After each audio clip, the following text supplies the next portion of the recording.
How did the idea of race begin in America? The answer can be found in the long and complex history of Western Europe and the United States. It is that history, influenced by science, government, and culture, that has shaped our ideas about race.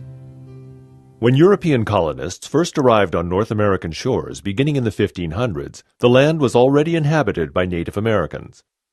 The Spanish, French, and English encountered frequent conflicts with indigenous peoples while trying to establish settlements in Florida, the northeast area bordering Canada, the Virginia colony, and the Southwest. By the 1600s, English colonists had established a system of indentured servitude that included both Europeans and Africans.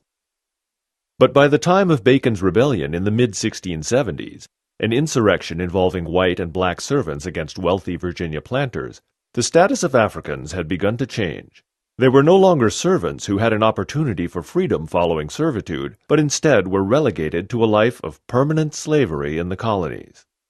In the 1770s, English colonists in the U.S. became involved in a rebellion of their own. This time the opposition was the British Crown. But while the colonists battled the British for independence, they continued to deny Africans their freedom and withhold rights to Native Americans. Ironically, one of the first casualties of the Revolutionary War was Crispus Attucks, a runaway slave of African and Indian parentage.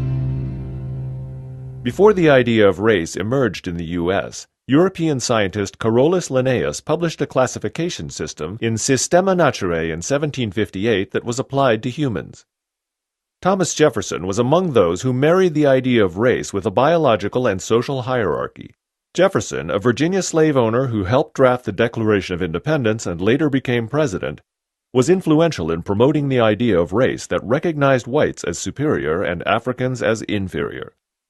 Jefferson wrote in 1776 in Notes on the State of Virginia, quote, "Blacks, whether originally a distinct race or made distinct by time and circumstances, are inferior to the whites in the endowments both of body and mind." Unquote. Scientists were among those who were influenced by these ideas and began to develop their own theories about race. In the 18th and 19th centuries, scientists influenced by Enlightenment philosophers developed a system of categorizing things in nature, including humans. Although Carolus Linnaeus was the first to develop a biological classification system, it was German scientist Johann Blumenbach who first introduced a race-based classification of humans, which established a framework for analyzing race and racial differences for the next 100 years. By the 19th century, the debate over race centered around two theories. One theory was that different races represented different species. The other was that humans were one species and that race represented variation in the human species, a view that was compatible with the teachings of the Bible. Among those who espoused the multiple species theory, or polygyny, were Philadelphia physician Samuel Morton and European scholar Louis Agassiz. Their work was popular in the mid-19th century. The most prominent scientist who believed in monogeny, that all humans were one species, was Charles Darwin. By the mid-19th century, scientific debates over race had entered the mainstream culture and served to justify slavery and mistreatment. Some, like plantation doctor Samuel Cartwright, tried to explain the tendency of slaves to run away by coining the term drapetomania and prescribed whipping as a method of treatment. Though there was resistance to slavery in both the U.S. and Europe, scientists, for the most part, continued to advance theories of racial inferiority. The abolitionist movement of the 19th century sought to humanize the plight of African slaves in various ways to influence political power and public opinion. The resistance to slavery and the image of Africans as subhuman can be found in protest hymns like Amazing Grace, which was written by John Newton in 1772 in response to the horrors he witnessed working on an English slave ship. One of the ways that race played out in popular culture was in the publication in 1852 of the most widely read novel of its time, Harriet Beecher Stowe's Uncle Tom's Cabin, which depicted a more realistic portrait of slavery and tried to humanize slaves. The 19th century also marked a period of widespread racialization, not just of African Americans, but of Native Americans, Mexican Americans, and Chinese Americans as well. Much of the racializing of non-Europeans and even the Irish served an economic and political purpose. African slavery, for instance, provided free labor and added political clout for slaveholding states in the South. Taking Native American land and belittling Native American cultures was made easier by defining Native people as savages. At the end of the 19th century, the U.S. experienced another wave of European immigration. This time, the immigrants were Southern and Eastern Europeans, and their presence challenged ideas about race. Specifically, who was white and who was not. Unlike earlier European immigrants who were mostly German, Scandinavian, and Irish, these newer immigrants were Polish, Italian, and Jewish, and brought with them customs and traditions that were different from their European predecessors. They were often the victims of discrimination.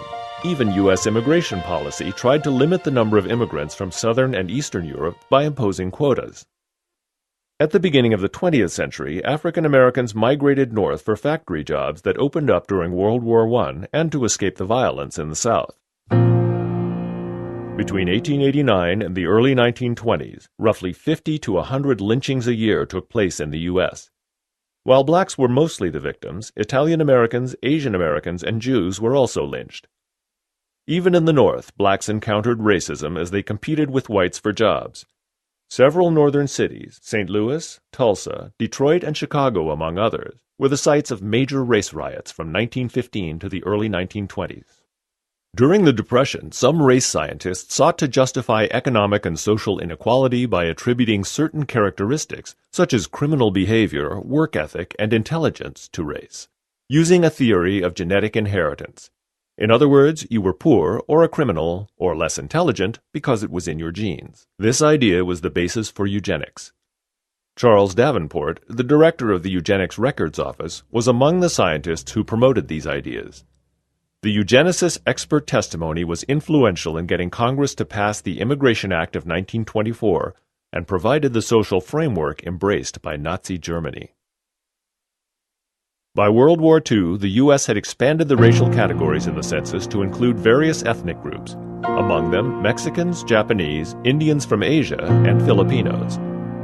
These categories and the demographics associated with each group would be used to limit immigration as well as provide the statistical data to analyze racial discrimination in the U.S. that followed in the post-war era. The 1950s and 60s were a time of enormous social change in the U.S. Discrimination and institutional racism were being challenged at every turn. To some extent, the racial and social hierarchies that had long been accepted were being contested. And perhaps more slowly, attitudes about race and racial difference were beginning to change. The way we view race and ethnicity today is far more complex than the simple categories in the first U.S. Census. In fact, in the 2000 census, the Mark 1 or more option allowed for 63 possible racial combinations, reflecting the diversity of the country. By the year 2010, the U.S. population will barely resemble what it was 400, 100, even 20 years ago. That means we will probably have to reconsider the term race and whether it is relevant to describing who and what we are.